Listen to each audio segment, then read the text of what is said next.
ओम कृष्णाय वासुदेवाय हरये परमात्मने प्रणताक्लेशनाशाय गोविंदाय नमो नमः। सच्चिदानंदरूपाय विष्णुत्पत्त्यादिहेतवे तापत्रय विनाशाय श्रीकृष्णाय वयं नमः। नमस्कार, स्वागत है आपका आचार्य वाणी में। मैं आचार्य डॉक्टर विक्रमादित्य आपके साथ हूँ और आपकी राशि के अनुसार से कि धनु राशि वालों के लिए गोचर में जो राहु का प्रभाव चल रहा है, गोचर में राहु आपके, यदि हम ग्रह के हिसाब से बात करें तो वो आपके लिए विशेष तौर पर गोचर में जो राहु आपके चल रहे हैं वो चल रहे हैं पंचम भाव में। बृहस्पति के साथ आने के बाद से उन्होंने अपने शुभ प्रभाव को थोड़ा कम कर दिया है। राहु यहाँ पर आए थे विशेष तौर पर 12/4/2022 को, 12/4/2022 को राहु मेष राशि में प्रवेश किए थे, अब से करीब करीब 17.5 महीने पहले।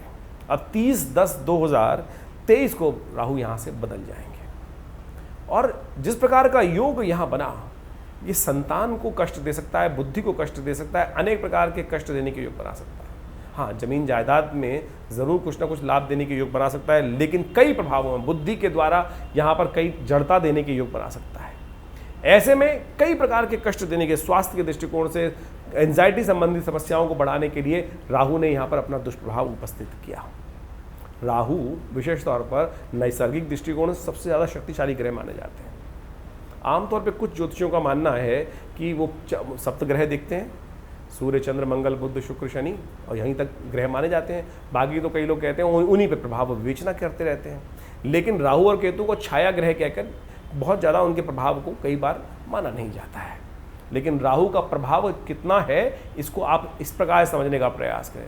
रात्रि में आप आकाश मंडल की तरफ देखेंगे तो वहाँ कितने तारामंडल, कितने नक्षत्र, कितने स्टार्स, कितने ग्रह आपको दिखाई देते हैं। ये सारे के सारे रात्रि में बहुत सुंदर तरीके से आकाश मंडल में आप देख सकते हैं। लेकिन जैसे ही सूर्य उदय होता है, क्या होता है, वो ओझिल हो जाते हैं, रहते वही हैं, लेकिन सूर्य के प्रकाश के होने के कारण से वो सब दिखाई देने बंद हो जाते हैं। तो यानी सूर्य इस सौरमंडल के स्वामी हैं और सबसे अधिपति माने जाते हैं, सबसे ताकतवर ग्रह माने जाते हैं, राजा माने जाते हैं। लेकिन ग्रहण जब लगता है, राहु के कारण से लगता है, वो सूर्य का प्रकाश समाप्त कर देता है, ग्रहण लगाकर ग्रास में ले लेता है। यानी नैसर्गिक दृष्टिकोण से ज्योतिष की जो बात कही जाती है कि राहु सबसे शक्तिशाली ग्रह है, इस बात को समझ लेना चाहिए। राहु आपके पंचम भाव में चल रहे थे। पंचम बुद्धि का भाव है, संतान का भाव है, पंचम विशेष तौर पर विद्या का भाव माना जाता है। तो कई प्रकार के कष्ट देने के योग बनाए। सब कुछ ज्ञान आपको था, लेकिन क्या हुआ, राहु के ग्रास के आने के कारण से ऐसा विषय नहीं था कि आपको ज्ञान ही नहीं था, आपने ध्यान नहीं दिया, वो बात अलग है। आप ये राहु का, ये ग्रह का ही तो प्रभाव है कि सब कुछ होते हुए, ज्ञान होते हुए भी उसका प्रभाव आया और उसके कारण से फिर वो शक्ति इतनी ज़्यादा संपन्न था कि वो आपको बहुत सारे कार्य करने ही नहीं दिया। अब राहु परिवर्तन की तरफ जा रहे हैं। अब जो कष्ट हुआ है राहु के कारण से, उसके बाद बृहस्पति महाराज वहाँ पर आ गए हैं और बृहस्पति की उम्मीद थी कि पंचम में बृहस्पति आकर भाग्य को भी देखा, लग्न को भी देखेगा और कई प्रकार से शुभ योग, लाभ के योग बनाएगा, लेकिन उन्होंने नहीं दिया राहु ने, राहु के बृहस्पति के कारण से। अब राहु परिवर्तन की तरफ जा रहे हैं और राहु आपके लिए बहुत सुंदर जगह जाएंगे। चतुर्थ भाव में राहु जब जाएंगे और वहाँ पर जो योग बनाएंगे वो सब तो हमको देखना पड़ेगा क्या कुछ करने वाले हैं, किस प्रकार से करने वाले हैं। लेकिन जब जाते हुए राहु, जितना राहु ने कष्ट दिया है, जाते हुए राहु आपको सुख दे के जा सकते हैं। उसके लिए कुछ खास उपाय यदि आप कर रहे हैं, वो इसलिए हम बता रहे हैं आपको कि ग्रह जब पूर्ण शक्ति में होता है तो क्या होता है कि हमें बहुत ज़्यादा मेहनत करनी पड़ती है, बहुत ज़्यादा प्रोपेंसिटी में उपाय करने का प्रयास करते हैं। जब शत्रु प्रबल हो तो छोटा मोटा साधारण चीज़ तो व्यक्ति सामने खड़ा ही नहीं हो सकता है, बोलेगा बड़ा शक्ति संपन्न है। और एक बात समझे, जब वो पदार्पण करने वाला होता है, निकलने वाला होता है, जाने वाला होता है, तो क्या होता है, छोटे छोटे लोग भी, छोटी छोटी शक्ति वाले भी वहाँ उसके समक्ष उसको भगाने के लिए काम कर देते हैं और कई बार वो जीत भी जाते हैं। तो ये समझ लीजिए कि राहु की शक्ति अब कम हो गई है। ऐसे में जाते जाते एक ज्योतिष में सिद्धांत और कहा गया है कि जिस ग्रह ने आरंभ में और मध्याह्न में, मध्यकाल में जितना कष्ट दिया हो, जाते जाते वो भाग्य जगा जाता है।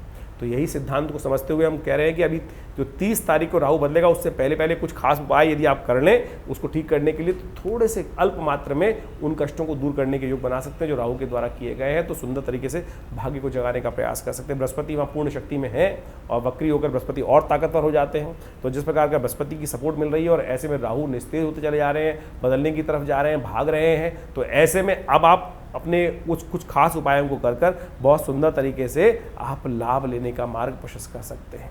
सबसे पहले तो उपाय आप जो हम बता रहे हैं वो आप समझ लीजिए। सबसे पहले तो एक मंत्र ओम भ्रांग भ्रीं भ्रौं से राहवे नमः, इस मंत्र का नित्य प्रति आप जप करने का प्रयास कीजिए।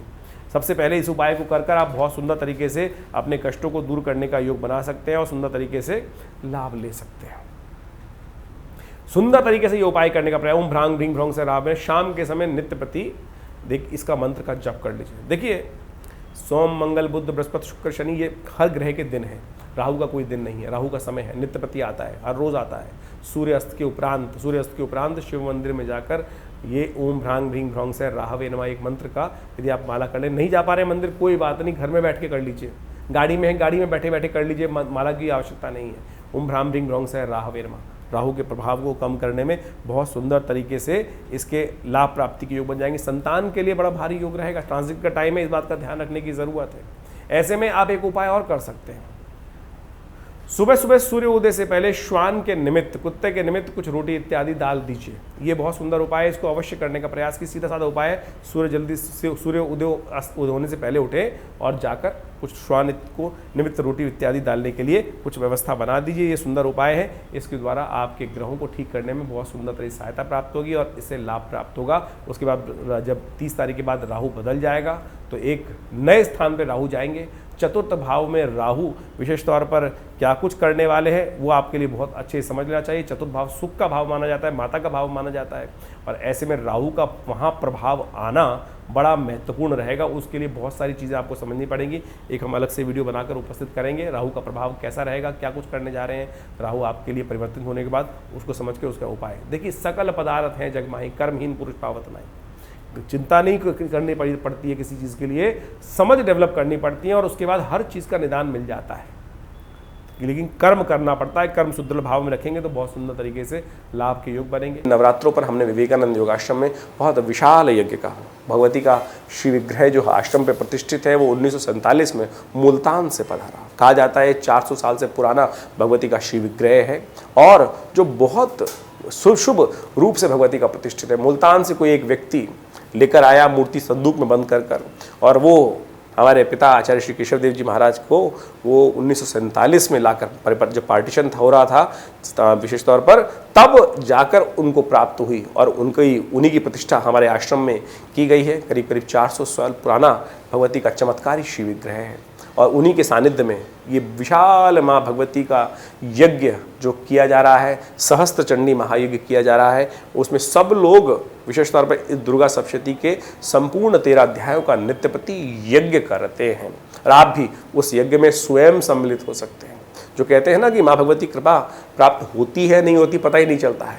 इस यज्ञ में जो बैठते हैं पिछले बहुत अनेक वर्षों से, करीब करीब यहाँ से आश्रम पे ही सत्ता आज़ादी के बाद से प्रतिष्ठित मूर्ति है और भगवती का ध्यान कर यज्ञ करने से समस्त प्रकार के कष्ट दूर होने के योग बन जाते हैं। ऐसा हमने स्वयं हजारों लोगों पर देखा है। आप भी आइए, माँ भगवती का दर्शन करें, कल्याण के योग बनाएं।